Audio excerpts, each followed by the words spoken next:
welcome to the firm. On the show this week, why Manoj and Smita Modi are not guilty of insider trading, and the Kolkata Tribunal strikes down Revenue's attempt to tax the virtual world. our top story this week. There's been a curious turn of events in the insider trading case against Reliance Group official and Mukesh Ambani confidant Manoj Modi and his wife Smita Modi. Now, last week, an adjudicating order by SEBI found that the insider trading charges levelled against the two by SEBI do not stand established, as Manoj Modi is not an insider and hence nor is his wife.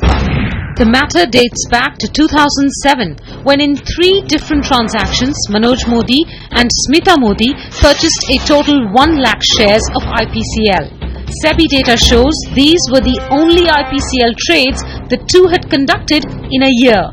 The first purchase was done 2 days before IPCL informed the stock exchanges that its board would consider the declaration of an interim dividend.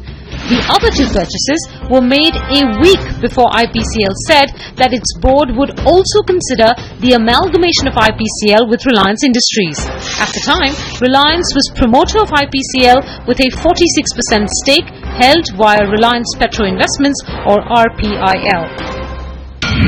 In a show cause notice dated January 31, 2011, SEBI alleged that Manoj and Smita Modi were in the possession of unpublished price-sensitive information while trading in the scrip of IPCL prior to the announcement of declaration of interim dividend and amalgamation of IPCL with Reliance, which resulted in the violation of Regulation 3 of the Prohibition of Insider Trading Regulations.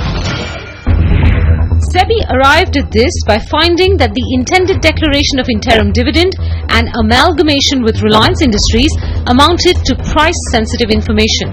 That Manoj Modi, as consultant to IPCL Chairman Mukesh Ambani and as director on board Reliance Retail and Reliance Petroleum, had close proximity to Mukesh Ambani, making Manoj Modi a connected person as defined in the regulations. Thus, he also fit the definition of insider. As spouse of Manoj Modi, Smita Modi was also deemed to be a connected person and an insider. Since the 2 insiders traded in IPCL shares when the price-sensitive information remained unpublished, they were accused of insider trading. The show cause notice also pointed out that the Modi's trades coincided with the purchase of IPCL shares by Reliance Petro Investment, and that both the Modis and RPIL used the same stockbroker, Sonal Share and Stockbrokers. Incidentally, the stockbroking firm was owned by Modi's brothers. The Modis argued that their purchase of IPCL shares was done on the basis of charts, industry reports, and a budget announcement to increase dividend distribution tax to 15%. This move, the Modis claim, prompted several companies to consider interim dividends, and hence IPCL's decision was not unexpected. The Modis also argued that the IPCL Reliance Industries merger proposal was considered only on March 4th, 2 days after the last trade made by them. That Manoj Modi is a consultant to Mukesh Ambani only for new business ventures and was not involved in the day-to-day affairs of Reliance Industries or IPCL. Hence, he cannot be expected to have reasonable access to unpublished price-sensitive information at IPCL. He is not a connected person and thus not an insider, nor is his wife. The Modis also argued that no inference can be drawn from the coincidence in timings of trades by them and RPIL, or that they used the same broking firm, a firm that Reliance promoter companies often used.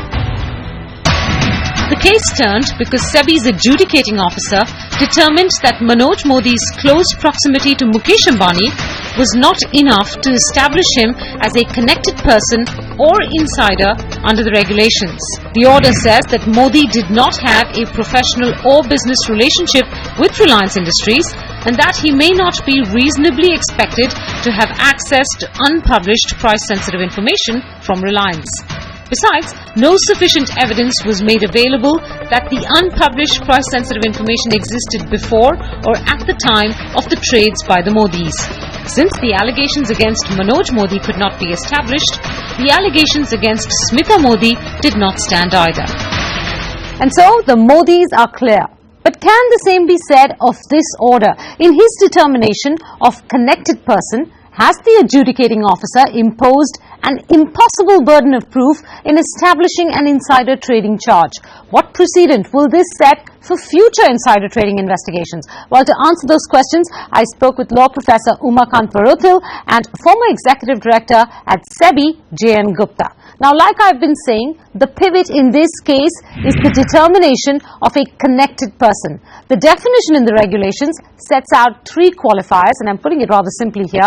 A connected person is a director of the company, or an officer or employee of the company, or someone having a professional or business relationship with the company, and hence someone who may reasonably be expected to have access to unpublished price-sensitive information relating to the company. Now, Modi does not qualify for the first two, but he was on board two Reliance Group companies and was consultant to Mukesh Ambani when these trades took place. Is that not enough to satisfy the third condition of who makes a connected person? And would not that have given someone in Manoj Modi's position access to unpublished price-sensitive information? The evidence that's been produced by the parties suggests that Mr. Modi was only a consultant to the chairman and maybe a director on other Reliance companies.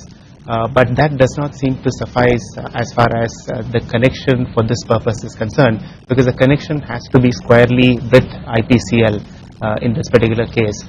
That seems to be the test that's applied by SEBI, which seems reasonable at one level, but then it also raises some kind of artificiality about if a person is a consultant, can we actually separate the different roles such that information flow will be barred from one to another.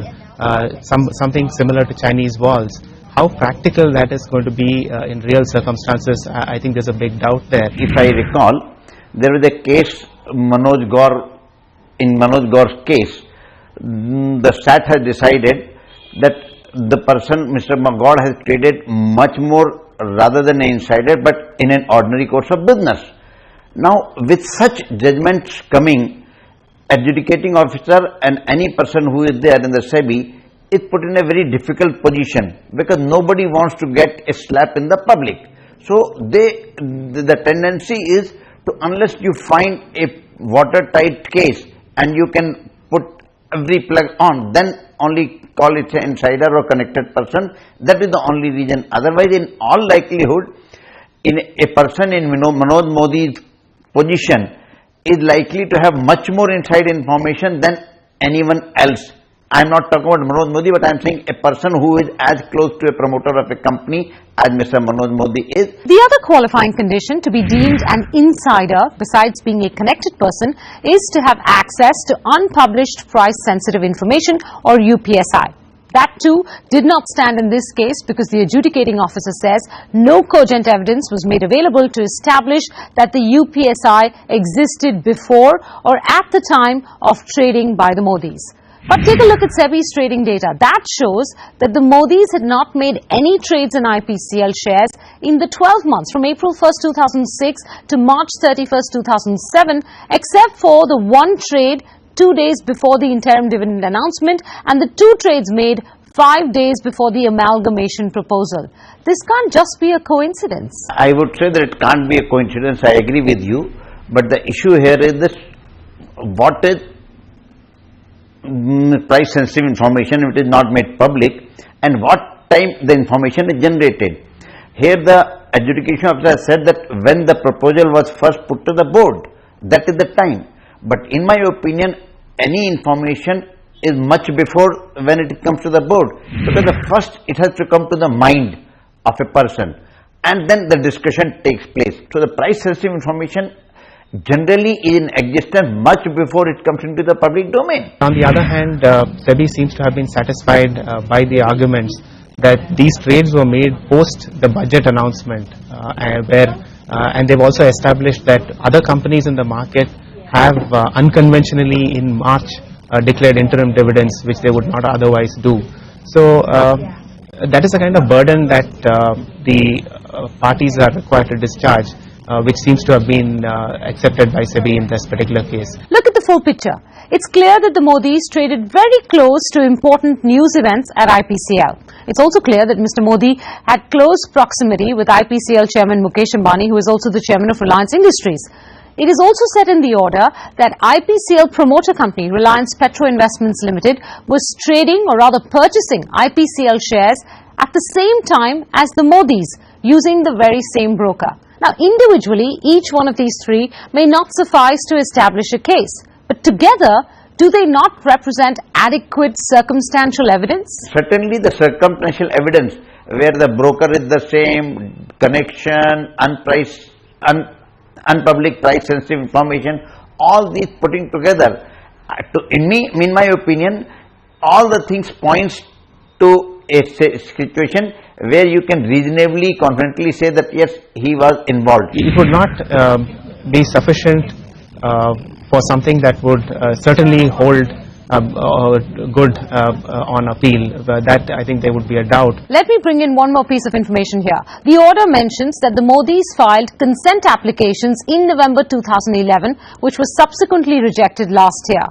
You have to ask, doesn't the filing of consent applications raise further suspicion? See, to me, if anybody comes for consent, then he or she has a doubt in his mind that yes, I could be on the wrong side of the law. Because when consent proceedings are there, the order is there without admitting or denying the guilt. Now, if I am not a guilty party and I have gone through a consent process, at least there will be a stigma on me that there could have been a possibility guilt. And I would like my name to be totally clear, and I would not go for consent, and I will say that okay, proceed with the case and I will fight. And especially a person who is having a very good reputation like Mr. Manoj Modi, and ultimately he has been exonerated by SEBI. So right from beginning I would say that the consent proceeding in this case, the adjudicating officer should have thought that what could have been the reason why the person had come for the consent, and that could have been a factor in determining the whole thing. I think probably that has been missed. Well, that brings me to my final questions then. In discarding all this circumstantial evidence, does this order impose an impossible burden of proof on an insider trading charge? So, this order in that sense does not specifically lay down any principles regarding the burden of proof, but it so happens that SEBI has had to rely upon the jurisprudence that's been developed by SAT in terms of what is the burden of proof in an insider trading case. And SAT seems to have taken the position that the burden is more than just a preponderance of probability. It's a higher burden than in a normal civil case. Now, in insider trading case, you will never find a trail of a smoking gun. By and large, it would be only a case of circumstantial evidence. And unfortunately, there is no clarity today in the insider trading law on whether circumstantial evidence is sufficient or not. The SAT in some cases has suggested that circumstantial evidence would be sufficient merely through telephone calls and so on, for example in the VK Kaul case. But in other cases such as the Manoj Gaur case, they have held that circumstantial evidence is insufficient. So the law seems to be pretty unclear on this aspect. And unless there is some clarity on the utility of circumstantial evidence, I think we will continue to see issues such as the IPCL case. If the circumstantial evidence points to a more than reasonable chances that yes, there is insider trading, I think adjudicating officer should take the risk of calling it insider trading, and if the courts want to turn it down, let them turn it down, but SEBI should not forget its role and it should continue. On that note, Uma, Mr. Gupta, thank you very much for joining me. With that, let's take a quick break. On the firm, on the other side. The Kolkata Tribunal strikes down Revenue's attempt to tax the virtual world.